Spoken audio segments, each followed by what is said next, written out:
Am I live? Am I live now? Can you see me on YouTube? What the heck? It just has a countdown. Oh, it should. Okay, wait, it's going live now. Now it should be live.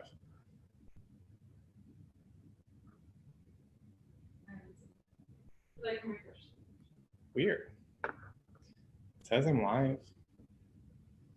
It worked. Yes. YouTube is working. Yes, YouTube is working. This is like the most technologically advanced I've ever been in my life. I'm now getting messages that says you are live. Okay, I love everyone who's messaging me. I'm now going to shut my messages off because they beep.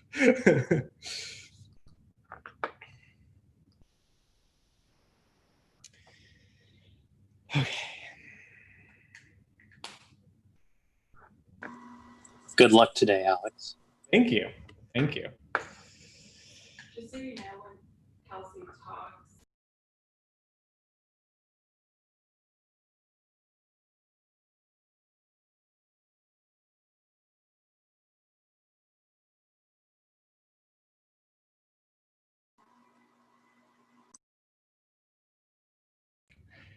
Alessandro, when you introduce me, can you just mention that because it's live on YouTube, so is everybody on Zoom. Like if they talk, it comes up on YouTube.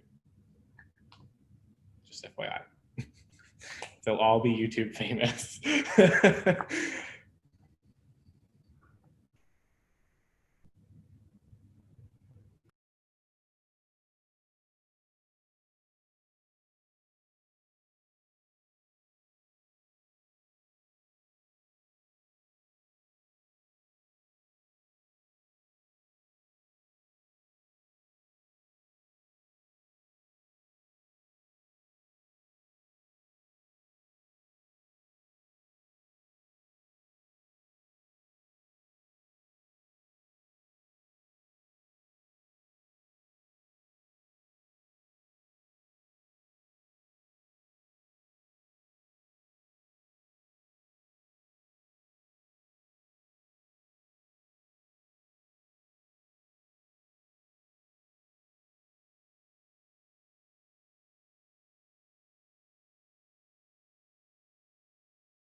Hello.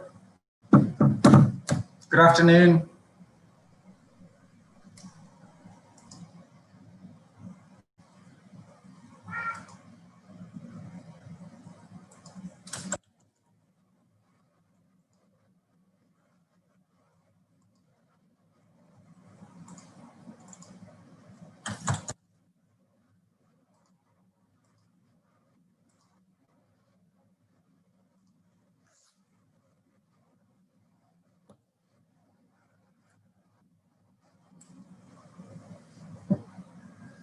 Alex, you're muted. Are you talking to us? Oh, this is mostly my inner monologue that I'm. Okay. No, Michelle drove down from Orlando to join me on dissertation day. Oh, excellent. Hey, Alex. Hi. You ready? I hope so. Oh, you're ready. You're ready. I'm excited. Thank This you. is exciting. You should Yeah. have fun with it. I think it is. I'm ready. I'm excited. There's fun pictures. Hey, Rick. Good. Hello. Hello there. Hey, Mo. Hey, Heather, how are you? I Venmoed you some. I stuff. saw. Thank you very much. Thank you. Thank you. It was payday, so you know it felt all right.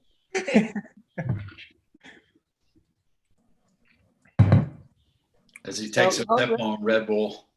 Hey. Hey, who's all here? Look at all these people. Oh boy. We're Hi, showing up. Machi. Hi, Moita. Hi, Hi, everyone. honey, how are you? I'm doing good. I'm just plowing through this. Oh, hi, Kels. Seeing who's all here. Oh, how fun. Oh, hi, Sarah. And to Steven. Oh, why. What fun. Big crowd, Alex. Right? We've got another 20 people watching us right now on YouTube as we give our introductions.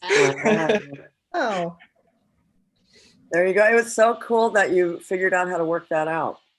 Yeah, huge shout out to Tice Lopez who gave me the suggestion. That was a huge thank you to her. Cool. All right. Well, listen, I'm gonna like bug out until the questionando part starts. That's okay. Good luck, and yeah, knock it out of the park, as they say, young man. Thank you, Mo. All right. So do we have the committee, the entire committee? We are waiting on For Chris, right? Chris. Yeah, I don't see him. Nope.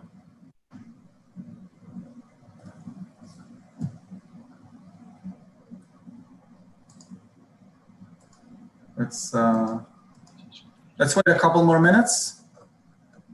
Hopefully he'll join. We just stare at ourselves. Alessandra, are you going to be sharing your screen? No. Okay.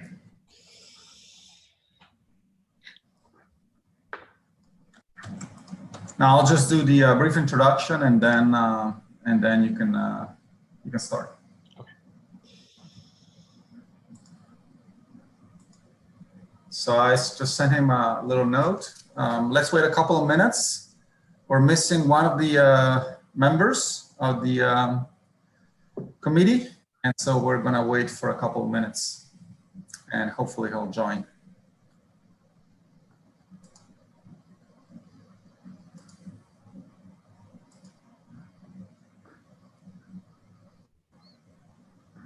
Yep, he's looks like he's joining now. Yeah? Yep. All right, excellent. Okay, let's get started. All right, so good afternoon, everyone. My name is Alessandro Catenacci. I'm assistant professor in the Department of Biological Sciences at Florida International University. I'm the major professor of Alex Šipak. It's my great pleasure to introduce Alex. Today, he will be defending his dissertation. In many ways, the message that he will be delivering today is an uplifting message, not only because he will allow him to end his life as a graduate student, which is a good thing, but also because of the difficult times that we've had to experience and endure during this disease pandemic since February, March. And so if you imagine how destructive COVID-19 has been to our life, and now you multiply that by many orders of magnitude, and you relate it to frogs, there you have the chytrid disease, okay? But the message is still uplifting because despite that loss of biodiversity, of genetic diversity, or sometimes even feared extinctions of many species, there's life after the pandemic, after the Paleozoic, and population of several of those amphibians are now recovering. And this is precisely the topic of Alex's defense today. Alex joined my lab in the fall semester in August of 2014, when I was at Southern Illinois University in Carbondale. He had just completed a master in the lab of Dave Skelly at Yale University. And prior to that, he worked with Mark Urban at the University of Connecticut. That previous research, including the master, was looking at different reproductive and demographic studies on frogs in the Northeast. But since 2009, he had also been involved with this 4-month school rainforest project in Costa Rica, led by Trent Landers, and going with him to the field and supervising the students. And so he had this very strong interest in working in the tropics, and specifically intrigued by how some of those frogs that had disappeared due to chytrid were now making this timid recovery. And chytromycosis, again, has a staggering impact on many, many species worldwide. It's a generalist parasite. It can attack most of co-occurring species at any site. It will drastically alter frog communities and their role in the environment. So it's kind of a giant natural experiment, a giant demographic and genetic bottleneck that affects just an entire group of vertebrates. And so there's a lot of interest in understanding how organisms recover, frogs recover from this episodic and how you move to this enzootic state. So Alex was admitted to SIU with a Morris Fellowship.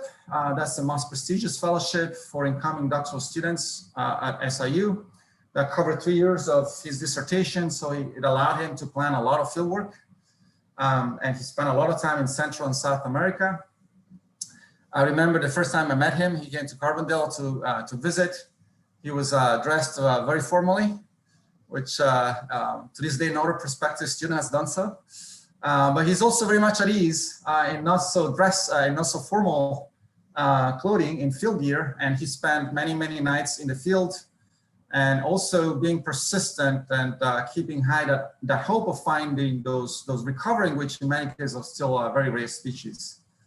And I was also in the field in 2017 when, really under the guise of a supervising field trip, I joined him at Las Cruces to break the news that the lab will be moving to FIU at the end of the year.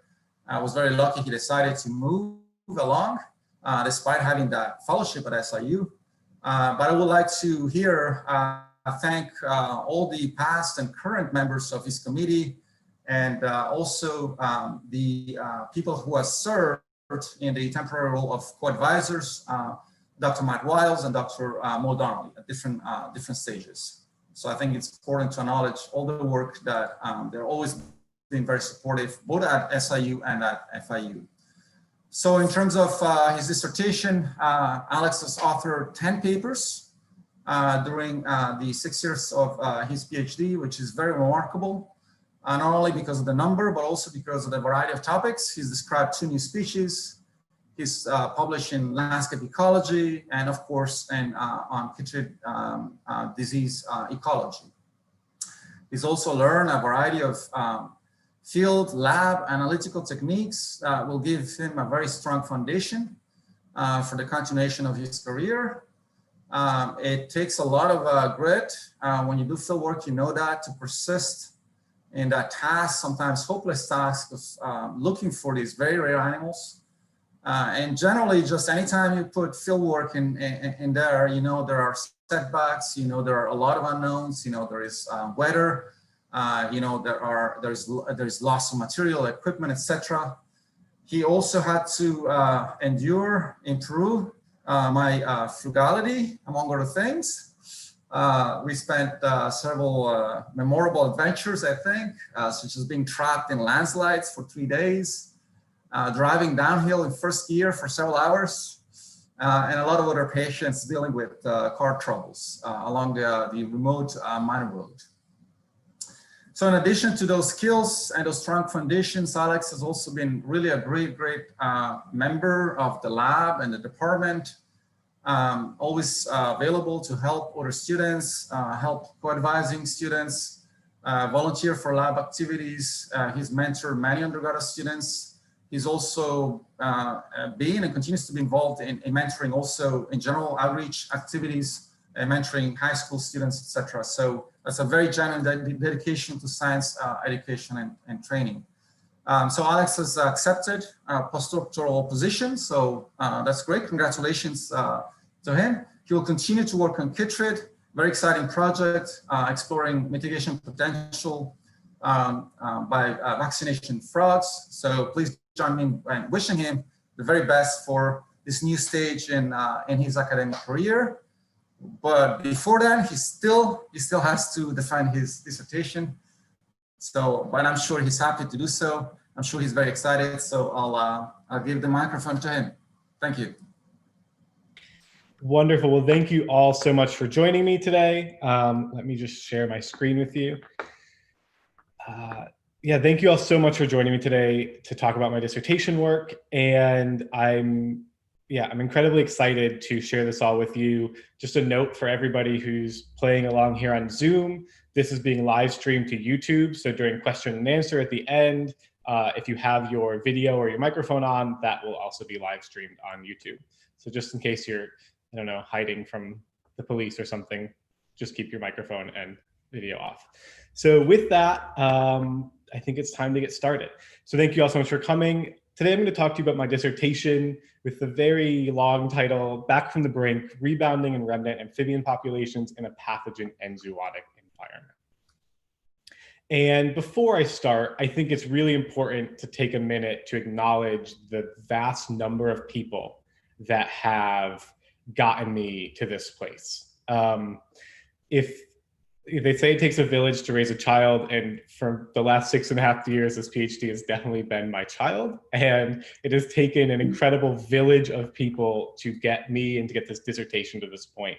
And so a huge thank you to my advisor, Alessandro, for taking me on and sticking with me through all of my ups and downs throughout this project. So much gratitude to my committee here at FIU, who picked me up when I came in at this really weird position later in my PhD and have been instrumental in giving me advice and guidance and helping me get to this point. And also a huge thank you to my committee at SIU, including several like Matt Wiles who are on the call right now, who really helped form this project in its early stages to what you see today. This has also all happened thanks to the tireless effort of a number of collaborators, lab members, field technicians, as well as a number of friends and contacts in Costa Rica, Panama, and Peru, where I've worked, and the members of the Donnelly Lab who have also been instrumental in getting me here. And a final huge shout out to the Foreman School Rainforest Project that, as Alessandro mentioned, was actually my first experience in Costa Rica. And I've continued to work with them ever since then. And the students and staff of that project actually helped gather some of the data that you'll see presented here. I also need to thank all my funding sources. The people made this project what it is today, and the funding made this project possible. And so all of these sources where I was able to get grants and funding to conduct this research and have been instrumental in getting the research to this point. So thank you as well to those sources. So like Alessandro mentioned, I really hope that at the end of the day, this is a story of hope and an uplifting story, but it does need to start with a little bit of context. And so I think it shouldn't be a mystery or a surprise to a lot of people that we are facing a huge biodiversity crisis. Globally, we are seeing extinction rates far beyond that of the background, and we're seeing taxa disappear off the face of the earth before we can even describe them. And while we are seeing flora and fauna across all of these different groups decline precipitously, amphibians still remain one of the most threatened vertebrate taxa. And there are a number of threats being faced by amphibians, but one in particular is the advent of these sort of emerging infectious diseases, which tend to lead to things like mass die-off events like the one pictured here in the high mountains of California, and oftentimes lead to these sort of enigmatic declines that are occurring in places where we once thought these species were safe. And there are several pathogens and several pressures facing amphibians. The one I'm going to talk to you about today, and maybe the most influential pathogen for any wildlife group, is Batrachochytrium dendrovitidis, or BD. So throughout this talk, I'll pretty much be referring it to as BD or as chytrid fungus. And so BD is a unique pathogen. It belongs to the Chytridiomycota, a group of fungi that are normally found in soil and in water and are almost universally not pathogenic, except for two species that actually act as pathogens on amphibians. And one, BD, has this really unique habit of having motile zoospores. So instead of having just spores that move and float with the wind and the water, these spores are actually able to persist and move in water and direct themselves towards amphibian hosts. In wet environments, when they come in contact with an amphibian host, they're able to enter and encyst in the skin, where they mature, they propagate, and they continue to spread. And this can eventually lead to the lethal disease chytridiomycosis. And so we've seen this disease progress in the last few decades to become a major amphibian pathogen. And recent review studies, in particular this one by Sheely et al., has suggested that BD is in fact the most influential and important wildlife pathogen that we know, given the number of species it infects. And what's really unique about BD is the fact that it is a true multi-species pathogen. It's able to infect not only all of the frogs, but also salamanders and caecilians, and frequently does so in a lethal way. This figure here from Sheely et al. Just kind of lays out what we're looking at. And at this point, BD is a pan-global pathogen. It is found on every continent where amphibians are extant. And in some places like Meso and South America, we see these incredibly large numbers of species that have been impacted to really great extents. So we have targeted a number of species that we believe have gone extinct due to BD, but there are also incredibly high numbers of species that have declined by greater than 90%. So we've seen these massive drops in abundance and distribution for a number of species, almost solely owing to the presence of this fungus. And sort of like I mentioned, it's super widespread across the tree of life with respect to amphibians. We see it infecting salamanders, frogs, and toads with similar lethality. Now we know there are certain groups that I'll kind of touch on later in this talk that are more impacted than others, but in general, this is a really broad pathogen that's capable of wreaking havoc across this entire lineage of animals. And so that's sort of the context I wanted to lay us out in. And again, I do want this to be ultimately uplifting. So I've got our sort of roadmap of hope here. And I want to just tell you, these are the titles of the publications that are coming out of my chapters, but they're a little bit longer, and don't worry so much about the specific titles, because what really happens is these 4 chapters answer what I identified to be 4 primary questions. The first of which is, how does BD persist in a long-term amphibian community? So this is some work that I'll present first on stuff that we did in Peru. The second is, what do we know about amphibian population responses to BD? So I've sort of given you the spoiler that we know that in general, the arrival of BD in areas led to massive population declines. But what do we know about the continued response of populations? The third thing is, what does a recovering frog population look like? And can we characterize that population or make any generalizations about what's happening in that population and what the relationship is with BD at this time? And then finally, are these BD-related declines and possible recoveries apparent in the genetic structure of amphibian populations? And so I worked in a bunch of incredible places for my PhD. I was truly so fortunate with the amount of fieldwork I was able to do, the amount of people I was able to meet, the amount of places I was able to see. I worked a lot in Costa Rica, Panama, and Peru. Today, I'll be presenting primarily data from Costa Rica and Peru, although I continue to have projects ongoing in Panama as well. And all of these have sort of come together to inform my current thinking about how BD is working in these communities. And so to start us off on our journey here, we're going to look at how BD persists in a long-term amphibian community. And to do this, we're going to head to the Andes of southern Peru. So this region, in particular, the Cosnipata River Valley in southern Peru near Cusco, is where Alessandro has done a bunch of work, and a bunch of my previous lab mates and collaborators have continued to gather data, and they're gathering data. And so we have a wonderful data set from this area with particular emphasis on the amphibian community and the relationship with BD. And so I sort of sought to answer this first question by heading down there and into a region called San Pedro to begin gathering data. And this is an incredibly diverse amphibian community. In fact, the national park, Manu National Park, where this road in my field site is on the border of, is said to be the most herpetofaunally diverse national or protected area in the world. So we're looking at hundreds of species of amphibians within the park, and within this one small region, 40 to 50 species of frogs, salamanders, and caecilians, only a small fraction of which are pictured here. And yet, while we still have this incredibly diverse extant amphibian community, we do know that there are several species that have been lost from this area. Species like these harlequin toads in the genus Atelopus, these river frogs in the genus Thaumotobius, and some of these stream-breeding tree frogs in the genus Hylocertus were all common and present in this area prior to the arrival of BD. But given some of the nature of how we know BD spreads and the most impacted species, these stream-breeding species disappeared first from this community and have continued to remain absent despite really frequent resurveying of this area. And so there are far more than the four I list here, but we know that when BD arrived in Cosnipata, we lost a bunch of our stream breeding species and we're left with a relatively depauperate community with respect to the streams. And so the first thing I wanted to really focus on was just a general relationship of BD within this community. And so to do that, we have this sort of two-pronged approach where we collect samples in the field using swabbing techniques, and then we are able to quantitatively analyze those samples using qPCR back in the US. And so what we do is we collect skin swabs from these frogs. It's a great non-lethal way of sampling for fungal infection and allows us to then immediately release the frogs back into the habitat so we can continue population and community monitoring.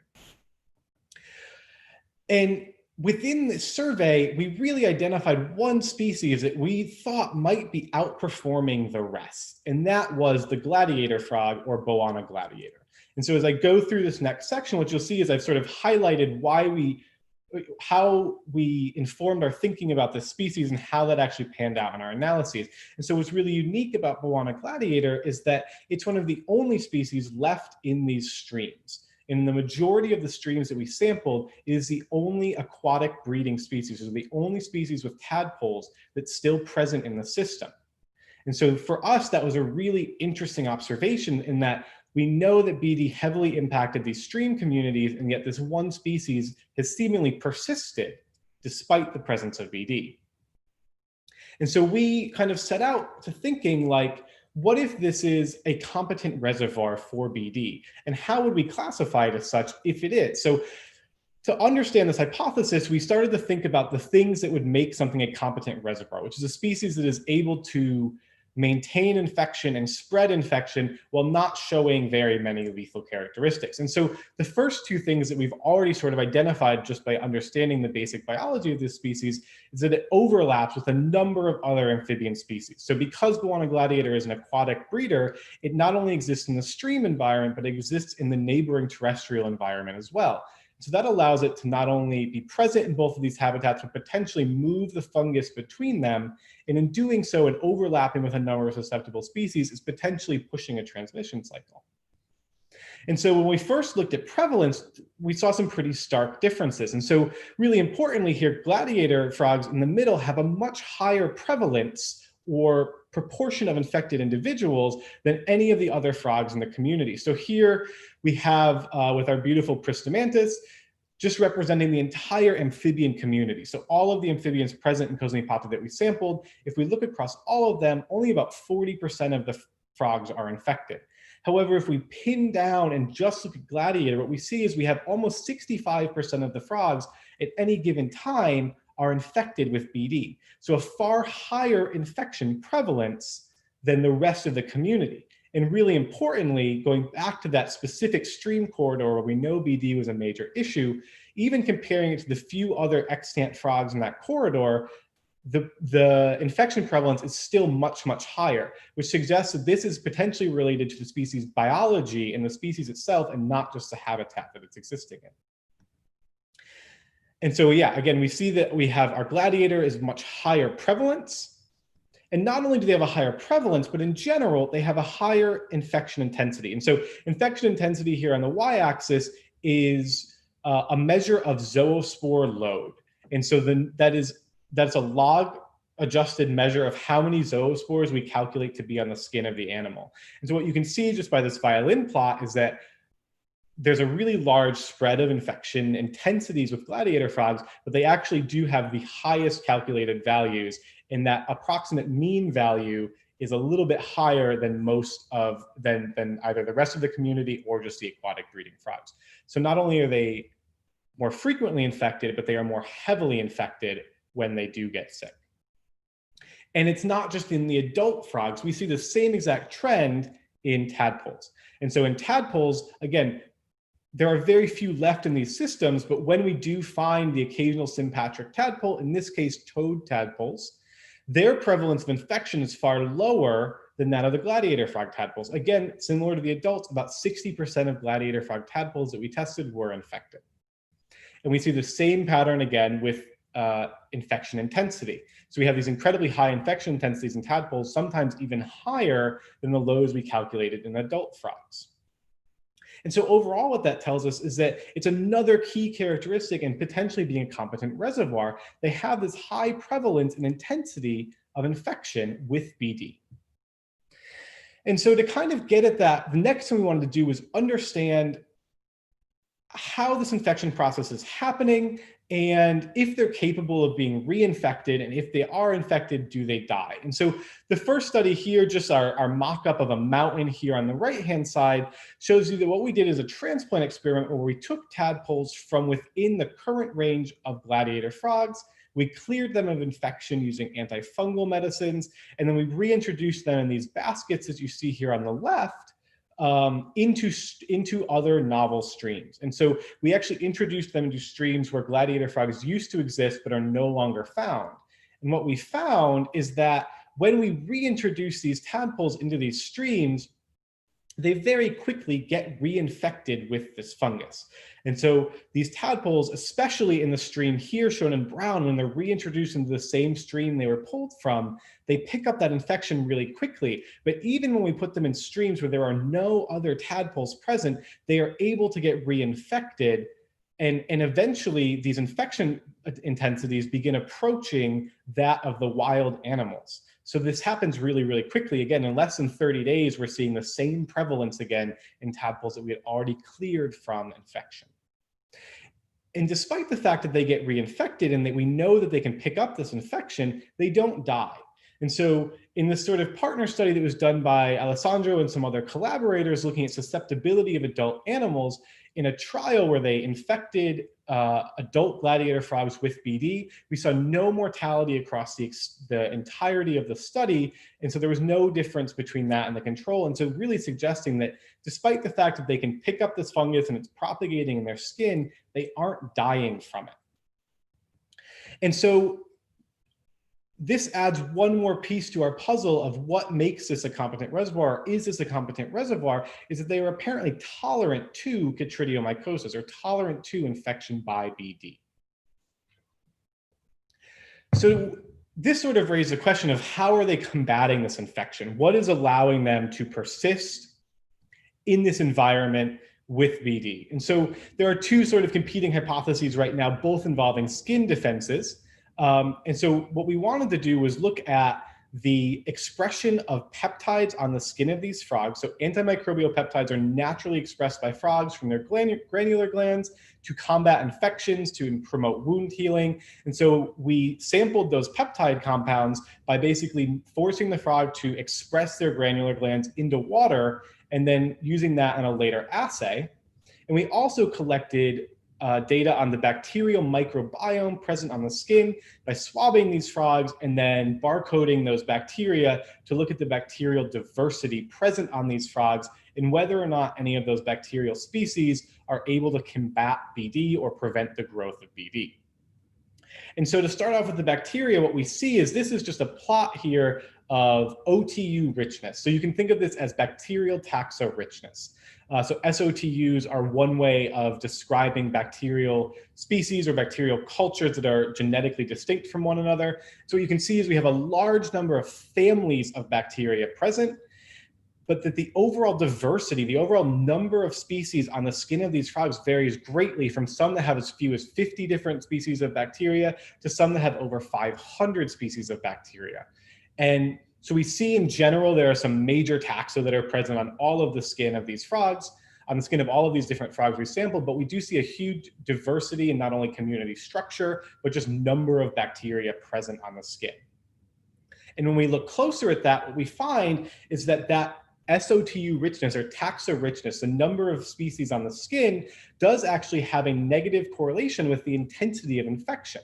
And so microbial diversity, the more diverse your microbiome is, the less heavily infected you are. And so for those frogs that had really, really high diversity of bacteria on their skin, they tended to be less heavily infected with BD. And we found a similar trend with the peptides. And so when we took these peptide mixtures from the frogs and we grew them in a joint assay with BD, what we can see is that pretty much at mid-level peptide concentrations, around 250 micrograms per milliliter, we're seeing almost complete inhibition of BD growth. And so these peptides are also acting as an anti-BD, have some anti-BD function. And so together, what we see is that we have a robust microbiome and peptides that have these antimicrobial properties and are potentially preventing infection on the skin of these frogs from reaching a lethal level. And so now we're starting to get this really full picture of this frog that is tolerant to disease by some mechanisms of resistance, and yet still maintains really high prevalence and infection intensity.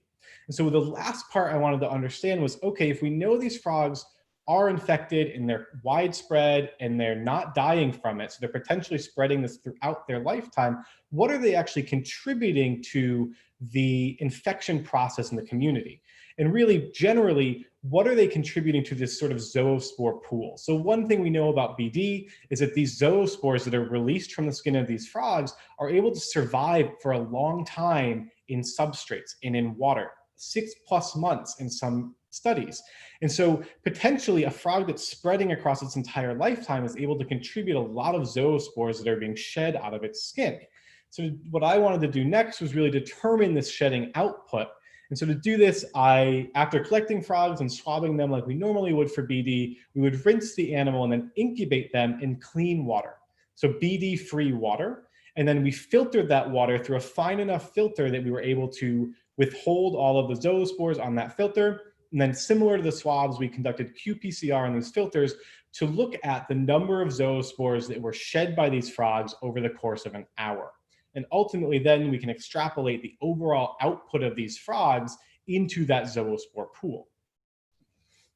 And what we found is that the shedding intensity, so the overall output per hour, is significantly different from other frogs in the community. So we only had enough individuals of Pristomantis to actually do this comparison, but in general, adult gladiator frogs are shedding far more zoospores in a single hour than the Pristomantis are. And when we then combine that data with prevalence data using a Weibull distribution, so here on the right-hand side with this graph, what we've done is we've matched these shedding intensities and prevalence of infection together using a Weibull distribution, which is this distribution that was initially intended for looking at lifespan analysis in industrial engineering. And we've repurposed it here to really look at the overall output or the overall contribution into the zoospore pool by these two different groups. And what we can see is that as infection intensity increases, very quickly the number of frogs that are shedding BD increase as well. And so overall, what this tells us is that adult Boana gladiator frogs are shedding far more zoospores and contributing far more to this environmental pool than the other major group in the community, which are the frogs from the genus Pristomantis. I think really importantly, what this tells us is here, this is just considering the terrestrial pool. So Pristomantis species are direct developing frogs. They lay their eggs in the leaf litter. They do not have tadpoles. So from these eggs hatch fully grown frogs or little metamorphs, but there's no tadpole stage, there's no aquatic stage. And so here what we can see is even just considering the terrestrial community, these gladiator frogs are still dominating the transmission cycle compared to the other major group. And when we look at tadpoles, we see the same exact thing. And so tadpoles are shedding generally slightly more. It's a little bit difficult to see from this graph, but that is actually, they do tend to have a slightly higher shedding rate. And then when we look at prevalence of infection and intensity of shedding, once again, we see that these tadpoles from gladiator frogs are putting in far more zoospores into this pool than the only other sympatric tadpole species, which is the genus Rhinella. And so when we take that all into consideration, what we now see is that we have this frog that also has an incredibly high shedding rate of BD zoospores. And one thing that we were not able to capture with that previous analysis is that those are time point shedding rates. So in any given hour, we know that they're contributing more zoospores to the zoospore pool.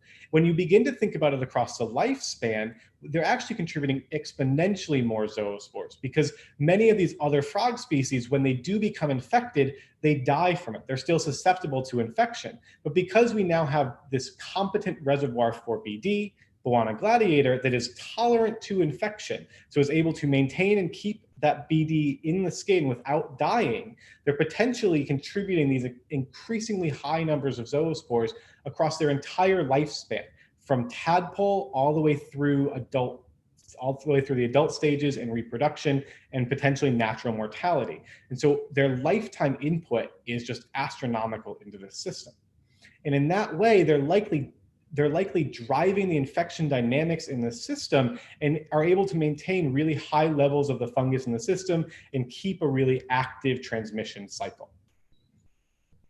And so I do think that despite the sort of negative connotation of that, we should still be hopeful, because what this is telling us is that transmission is really complex. And while you may have a single species that drives these cycles, it's still this massive sort of community interaction. And so despite having a species like gladiator that's keeping these high levels in, we're beginning to see the recovery of some species. So the Rhinella species that I mentioned were previously absent from the system following the arrival of BD and are now still recovering despite being entirely syntopic with Bowana gladiator.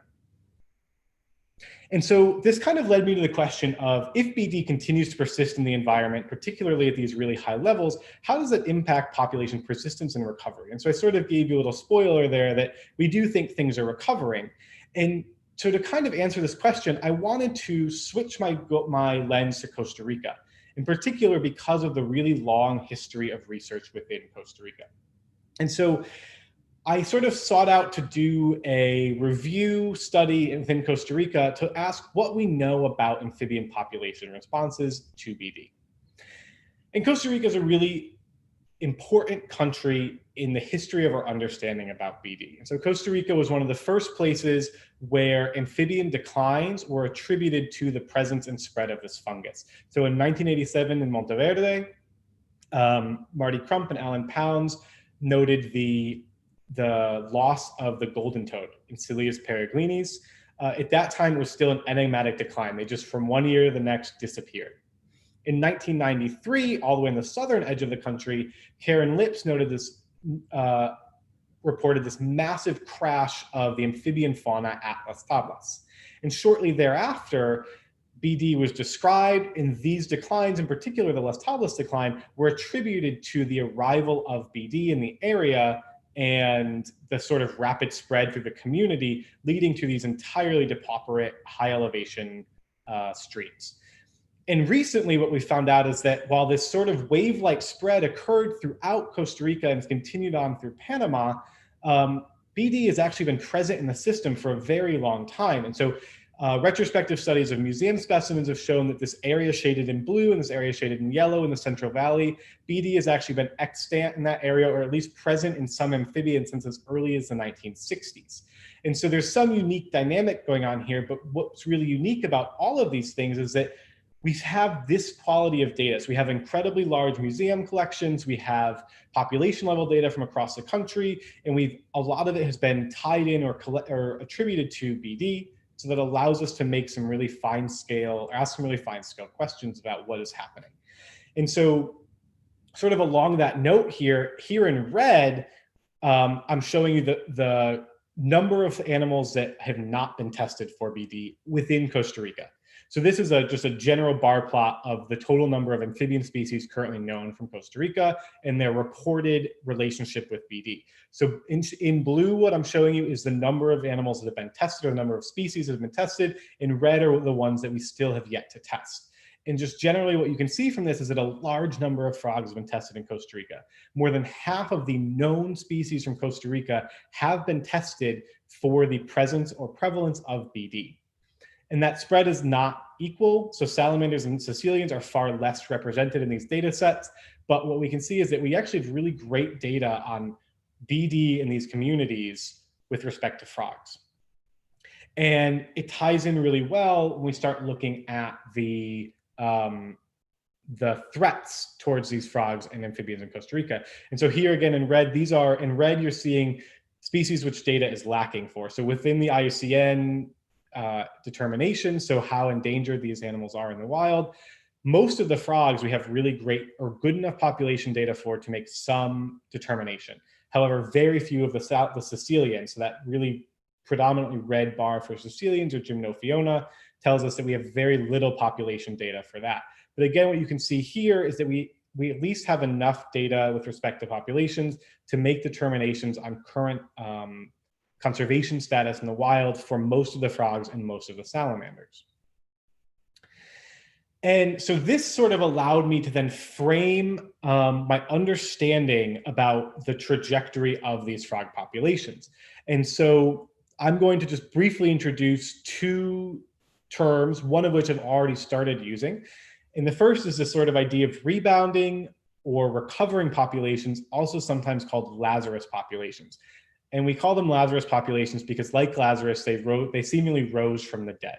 And so what you can see here in our rightmost pane is that in general, what we think about when we talk about recovering populations or rebounding populations is that after the arrival of BD, we saw a major population crash. So we saw all of these populations sort of crash out, and the same thing happened across the range of the species. So in green there, you see the overall species abundance.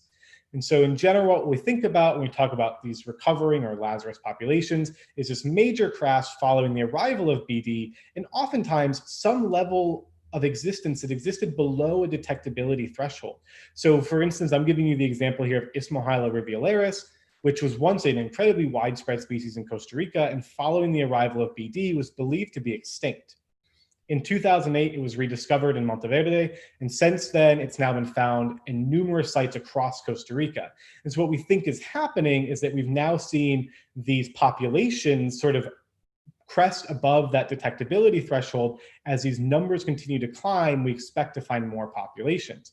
And I think what's really another vital characteristic of these recovering populations is that in general, we're finding them within the heart of their range. So for instance, here with Ismohyla rivularis, they're mostly a montane species, and so they actually exist really well within the optimal BD growth range. And so we're finding these frogs recovering despite knowing that historically they were very susceptible to BD. They are now recovering not only within the heart of their range, but within the heart of that sort of infectious area for BD. So that's really important. That tells us they're continuing to have this really tight-knit relationship with BD in some way. And that sort of contrasts to these relict populations. And so you can look and see that our sort of population estimates for relict populations are a little different. So in general, for relict populations, we're talking about a species that declined really sharply. However, a single population that may not have changed. And the reason for that is because we oftentimes find these relic populations like this Crowgaster rhinoides on the very lower limits of their range, and they tend to be things that are existing outside that sort of optimal growth range for BD. So for instance, Crowgaster rhinoides is found in the extreme lowlands now, which is the very sort of northern and lowest elevation extent of its historic range, and we still have this pretty robust population there. So it's relict in the fact that it's one of the last remaining ones, but it doesn't seem to have like majorly declined or have major changes as a result of BD, while the rest of the species, Rhinoides historically was widespread, has largely disappeared. And again, the reason I sort of centered this on Costa Rica was because we have this incredible wealth of historic data, and now we have this incredible wealth of observations. And so this is just a sampling of all of the frogs that have been observed to be recovering within Costa Rica. And so there's a number of species from a number of families here, including Pragastoridae, Ranidae, Hylidae, Bufonidae, and they're from across the country. So we're seeing incredible numbers and reports of recovery or relic populations across the country. And so it's this great sort of place to work on and ask these questions about what is really happening within these recovering populations and sort of with these long-term dynamics of BD. And so this chapter itself had a lot more data that I won't present now, but ultimately what we showed is that a number of species are persisting or even recovering. So there's recovering, rebounding relic. And we can now leverage this historic data, in part that was gathered in places like Las Tablas or like Monteverde, to understand amphibian declines and also potentially predict recovery. And when we started to look deeper into that, some of the modeling I did illuminated the fact that recovery can actually be predicted in part by habitat use across the lifespan, elevational range, and the actual lower elevational limit of those species. And we have this really robust network of people who are working on amphibians and continuing these observations in the field that allow us to really address some of our questions. And so with these continued efforts, while we still have many gaps in research coverage, we can start to really hone in on very specific questions, which is sort of the second half of my dissertation that I'll share with you now. And so, yeah, so overall, this is definitely a reason for hope. Species do appear to be recovering, and this probability of recovery may be likely due to their biology or their range. And so in these recovering populations, what are we looking at? How can we characterize these populations? What's actually happening at a demographic level and with respect to BD? So to do this, I went to and worked primarily in eastern Costa Rica, and one of my absolute favorite places in the world, the Rara Aves Rainforest Reserve. It was my first taste of the rainforest when I was in high school, and I've continued to go there and conduct research, in part because of the long presence of the Foreman School Rainforest Project, and in part because of the incredible diversity of amphibians. So while there are fewer amphibian species there than we get in Manu, we still have a similarly diverse community of frogs and salamanders and caecilians, which are not pictured here. And so you still have this really robust community and this interesting relationship with BD. And in particular, I wanted to focus on one species, which is Dumenohyla rufioculus, or the rufous-eyed stream frog. And so Dumenohyla, the genus, has been incredibly impacted by BD. So Dumenohyla rufioculus, the species that I focused on, is actually the only member of the genus that is not considered endangered or highly threatened because of BD. And so all the other members of this genus have basically declined, and in some cases declined to almost extinction following the arrival of BD. And it exists in this environment, as its sort of common name suggests, it's a stream frog. It breeds in and lives around streams where we know BD presence, prevalence, and spread is more common. And so it's sort of this perfect storm of understanding, how this particular species is confronting BD.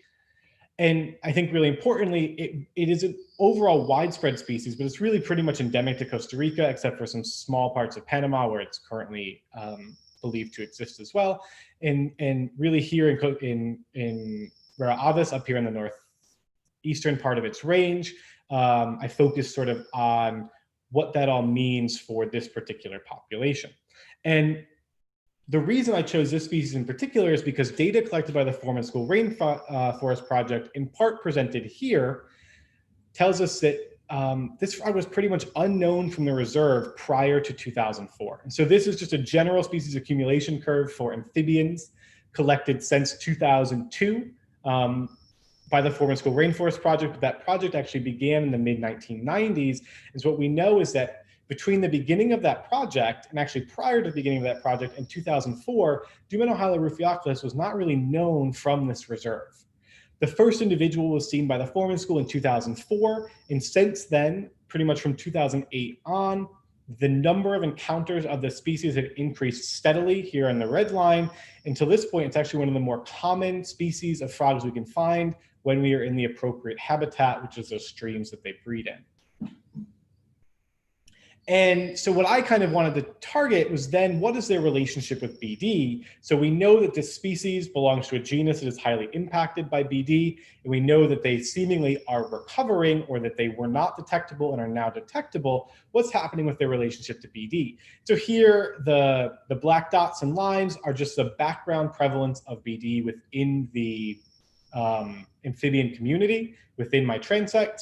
And the red line just shows you a general measure of the prevalence within Dumenohyla rufioculus at that one time point. So while this line this line is a little bit misleading, and the reality is that there is no significant difference here between the prevalence in the community and the prevalence in Dumenohyla rufioculus, which tells us that the species that we believe to have been historically susceptible to BD is still getting infected, and it's still getting infected at the exact same rate and frequency as the rest of the community. And in fact, we see the same trend when we look at infection intensity or zoospore load. Dumenohyla rufioculus, when they are infected, still have pretty decently high levels of infection, although there are other members of the community, like the true frogs and the terrestrial breeding frogs, that actually tend to carry higher loads. And this is really interesting because Dumenohyla rufioculus, which we believe to have been, historically susceptible to a level where they declined, is now carrying lower loads of infection than species like those in the genus Christomandus and those in the genus Crowgaster that did not decline following the arrival of BD. And so I think that's a really interesting note, and it suggests that there maybe has been some slight change. And so while they still get infected, potentially they have some mechanism that allows them to maintain lower levels of infection.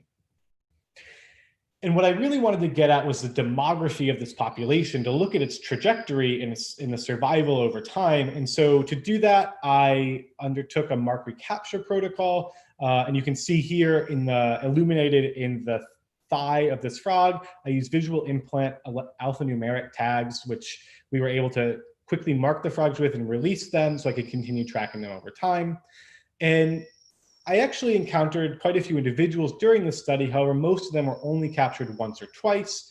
A few of them I captured up to 7 times across the course of the study, but in general, I was only finding these frogs maybe once or twice across the study after initially marking them. And I didn't find any individuals for a period of greater than 11 months. And so I think that's another really important note, is while the study went for more than 3 years, no frog in the study remained within the study for more than 11 months, which suggests that it may have low survival, or they're entering and exiting the system in some way. And when I finally kind of nailed down survival, so I ran a bunch of different survival models looking at timeframes, looking at BD infection, so whether or not infection by BD changed their survival by season. And when I looked at all of that in concert, my best model was actually the one here at the top, where I held survival and detection probability constant throughout the experiment. And you can see down here at the bottom that survival, or phi, was actually pretty low. So this is a monthly survival rate. 0.74 is a monthly survival rate.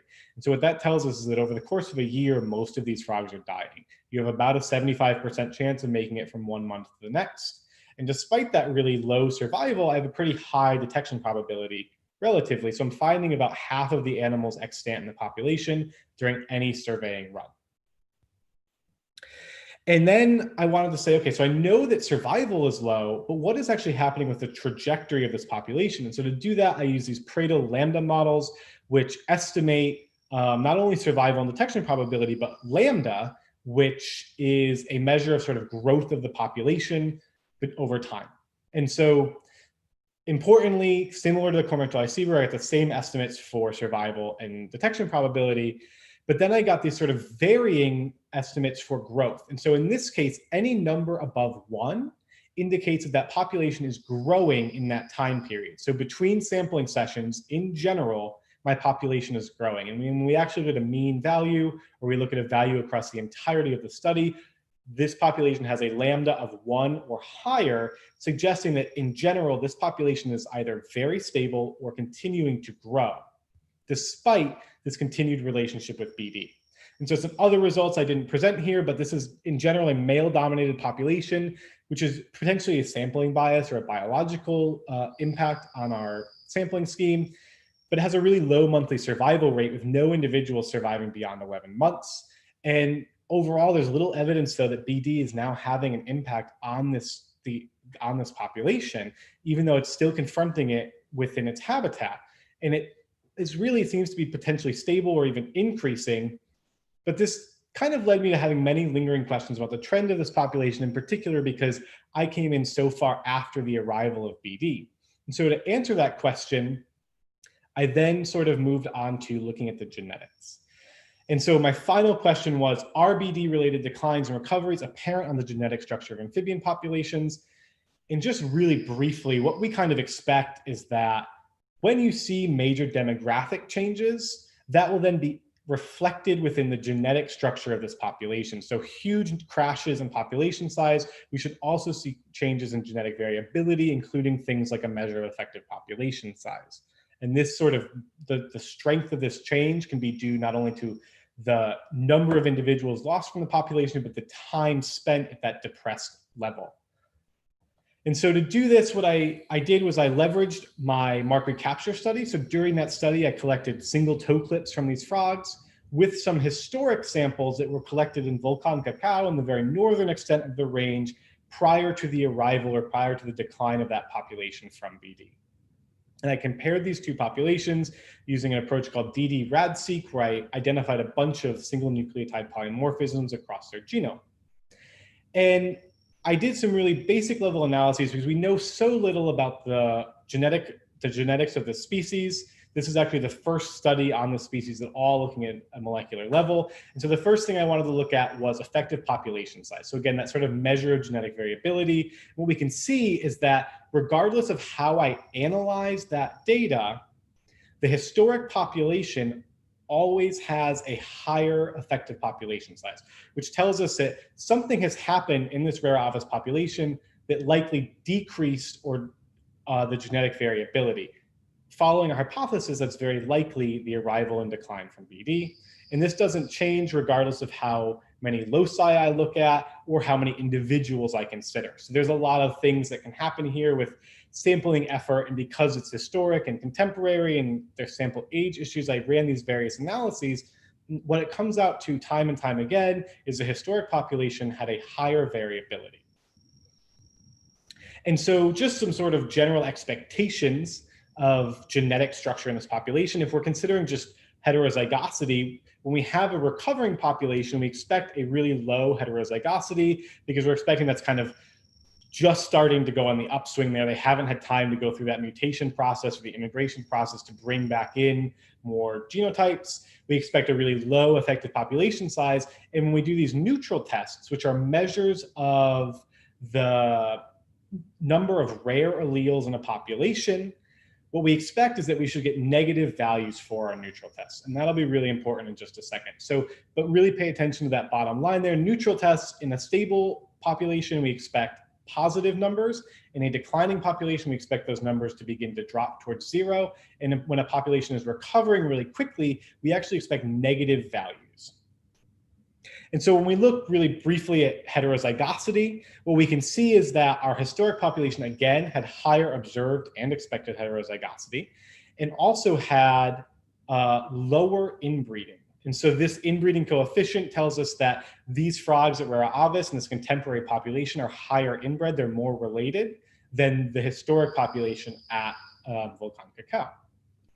And then when we look at our neutral tests, in particular Tajima's D, which is sort of the most commonly employed of these tests, the historic population has that positive value, which is a sign that that population is stable, or maybe just potentially just then beginning to decrease, while the Rara avis population is, no matter what neutral test we run, strongly negative. So what that tells us is that our genetic inference here supports the hypothesis from our demographic work that this population is actually increasing. Because remember, those negative values for neutral tests are in line with this idea that we are having a recovery in this population. So a rapid growth in number leads to a negative value. And so overall, this suggests to us that the contemporary rara avis population appears to have poor genetic diversity, and that these neutral tests suggest that this population has undergone a recent expansion. And so while we can make these rough comparisons, really this is one of my chapters where I hope to continue to do the most work, possibly mapping this to a reference genome to better evaluate the effects of decline and recovery. And so this is our final, I think, reason for hope, because not only have we seen that we can map these demographic changes, but we do see that our hypotheses based on those demographic changes are reflected in the genetic structure, and that we can fill in some of that missing historical data by doing these more contemporary studies using genetics. And so this was, again, our roadmap of hope. We've now made it to our very final journey, and I hope that at least, I love apparently the word hope, I believe that I've kind of given you some joy that this is not as bad as we thought it was. That yes, lots of amphibians are impacted, but there are also lots of species that are recovering. All of these are species that are recovering within Costa Rica. And really importantly, this species here in the bottom right, Ismahila was just recently rediscovered. In fact, I found 8 individuals of this, along with Tuan Leenders and the Foreman School Rainforest Project, found 8 individuals of this species in March of this year. And we now have a manuscript coming out, which was just accepted this week, on the rediscovery of the species, which was until very recently thought to be extinct. And so we're continuing to gain momentum with these population changes, and we continue to find new species. And I think it's a really awesome thing. And I really hope that we begin to move beyond just believing that BD was a terrible, horrible thing, which it was, to understanding that we might be able to see recovery in this lineage of amphibians, and that, you know, we should be continuing to go out there and work to preserve these animals. And so I do, with that, I just want to end this by thanking one more person, and that is my dear friend Juan Pineda, who was tragically killed earlier this year. And I can't express enough how important Juan and people like Juan were to the completion of this PhD. And so I have been so fortunate to work in all of these foreign countries, in places where I am, you know, a visiting gringo, and I am accepted with open arms by the people of Costa Rica, Panama, and Peru. They helped me in so many ways. And truly, this last half of this dissertation was only possible because of the help and assistance of Juan. He accompanied me on so many trips into the field. He kept me safe, he kept me fed, and really just supported not only my research, but supported me. And his loss has been just an incredible blow to the community inside of Piqui, and he'll be greatly missed. And I am so grateful to him and to everybody else who has played a part in my PhD and played a part in my life. And so, yes, with that, rest in peace, my good friend, and thank you so much for your love and attention. And with that, I will take any questions you may have. For those of you who are following along on YouTube that may have questions, feel free to type them in the chat and Kelsey will send them to me. For those of you who are here on Zoom, you can put them into the chat here, and I will do my best to answer them, or you can raise your hand if you want me to call on you and turn you on.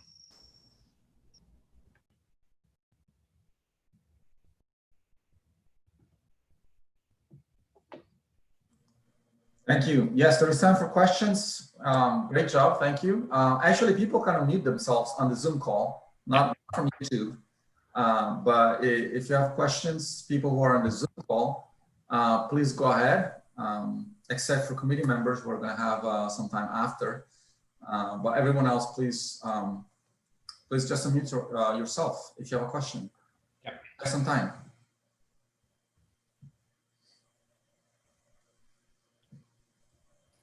I have a question. Yeah. Wonderful talk. So proud of you. So one of the questions I have, maybe I missed it or not.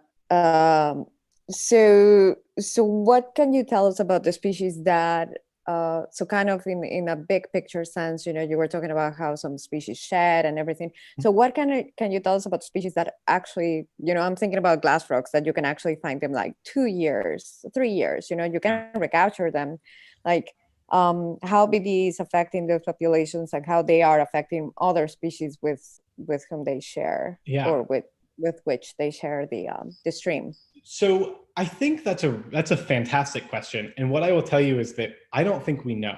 And so what I think is really important, one of my big takeaways from that chapter 1 is that before we start talking about management of communities in the wild, like before we start talking about reintroduction and things like that, we really need to understand that BD dynamic. So what I can tell you from my data on Dumeno-Hyla that you helped collect, Joanna, is that they clear infection. So while we don't have evidence in Gladiator that they ever get rid of that infection, in Dumeno-Hyla, I have individuals that I caught that were infected, and the next time I caught them, they did not have BD anymore, at least not at detectable levels. And so potentially with glass frogs, especially like you're saying, the long-lived like prosoplepon and things, they may be clearing that infection. I think what it really takes is at least some of these multi-year studies where you continuously resample these frogs, because my suspicion is that you have some like Gladiator, like I would suspect that maybe a bullfrog acts like Gladiator. They get infected, they maintain infection for a long, long time. Whereas a glass frog or Dumeno-Hyla get infection, could potentially clear it, and then they're not spreading throughout their lifetime. So yeah, that's a great question. And I think it kind of highlights the fact that we have a lot of this sort of, yes, they get infected, no, they don't, but these sort of long-term or more or longer term studies are still pretty uncommon. Thanks.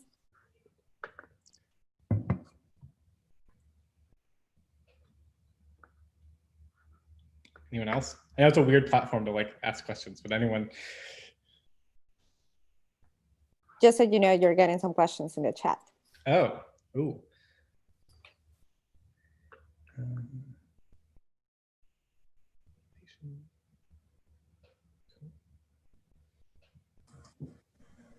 Let's see if Kelsey has any for me. No, there are no questions so far. Oh, no, there one just popped up. Could your CJS survival estimate be affected by loss of individuals through immigration? In other words, are CJS assumptions like homogeneity of capture probability met? That's a really good question. So to our knowledge, there is not much migration in or out of the system. It's relatively isolated. And so, one of my early hypotheses was that actually that these frogs were coming in from a potential lowland source. We never identified a lowland source. And in fact, rare avis exists on the very lowest sort of elevational range of Dumeno-Hyla. And so we haven't seen any evidence of immigration, but certainly like that, right, that Pradle model for Lambda, that could either be recruitment based off of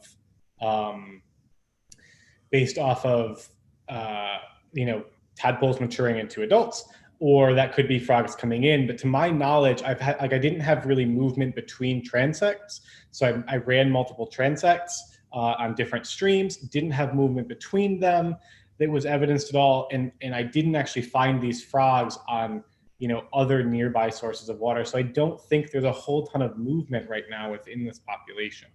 But that is a really good question. And there are, of course, there's some issues. So I also ran a bunch of closed population models just within each session. And some of the assumptions we kind of have to be vague about because it's overall is a pretty small number of frogs for such a long period of time. So Rick says, are there amphibian counts in these emerging chytrid threatened communities, something like Audubon-sponsored annual bird counts? So no. And so what I can tell you is that chapter 2, where I'm getting a lot of this data on recovering populations is actually places like iNaturalist or Facebook. And so there's a really active guide community in Costa Rica and a really active tourist community in Costa Rica. And that's where a lot of these initial observations are coming from. It's coming from a guide in Monteverde who saw a frog that he had never seen before, or a tourist to a new place that took a picture and put it on iNaturalist, and it ends up being this really cool thing. So right now, a lot of our understanding of recovering, rebounding, relict, whatever populations are just coming from basic observations.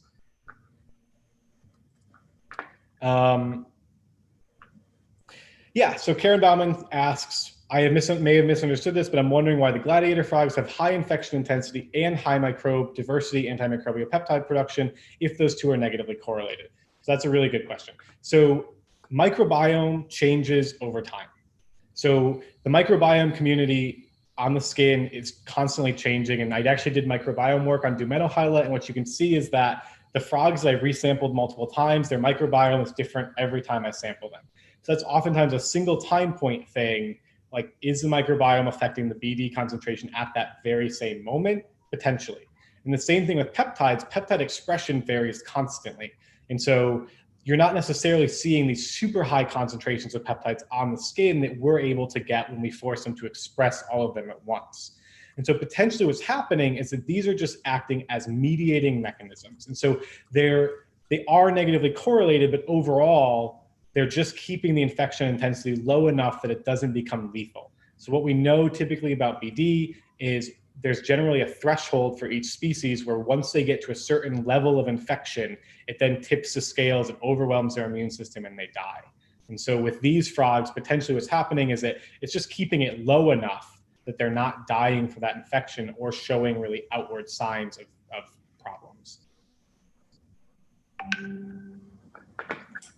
I'm also wondering if you could talk more about why BD is most prevalent in stream ecosystems versus other aquatic habitats, and whether that is related to mobility. So yeah, so Karen has asked, why is BD more prevalent in stream ecosystems, and is that related to mobility? The answer is yes and yes. And so in general, our thinking historically has been that BD is able to move better in these aquatic systems. So it's in general, it's an aquatic sort of zoost where it moves well through films of water and through bodies of water. It exists for longer time in that environment. So in consistently wet environments, they can survive for much longer. And potentially the frogs are just having more contact with substrates that are infected. Although what I can tell you is work done by Brandon and by Alessandra and by other people that are actually on this Zoom right now, is that we know that for whatever reason, these frogs in these corridors have been more heavily impacted. But now what we're seeing in this enzootic community, so now that BD is sort of within the community consistently, we still see really high infection rates in these terrestrial frogs.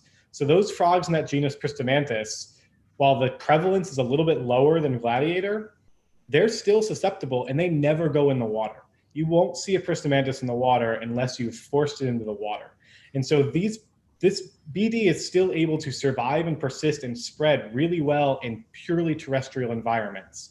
And potentially through rainfall, potentially through cloud cover, potentially it's persisting in these sort of damper substrates like the axils of bromeliads or leaf litter, things like that.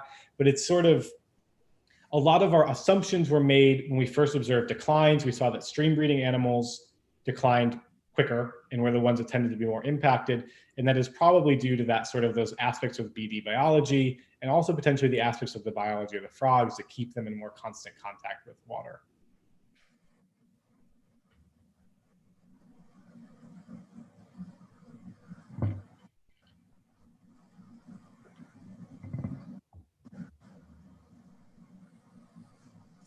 Well, it looks like we don't have any more questions at this time. Oh, Kelsey's typing one. Okay, nothing else. So I think we're probably, I just want to say again, thank you so much to all of you for attending. This is such a strange format to do this, but it's been really great. And I'm glad that so many different people were able to attend that otherwise wouldn't have been able to. So this has been awesome. Thank you all so much for attending. And yeah, so I guess at this time, unless somebody like quickly throws up a question, those of you who are not on my committee, if you could slowly depart. I believe my committee has some more specific questions for me. Great, thank you, everyone. Bye, everybody. It was great to see you all. Bye. Bye, all.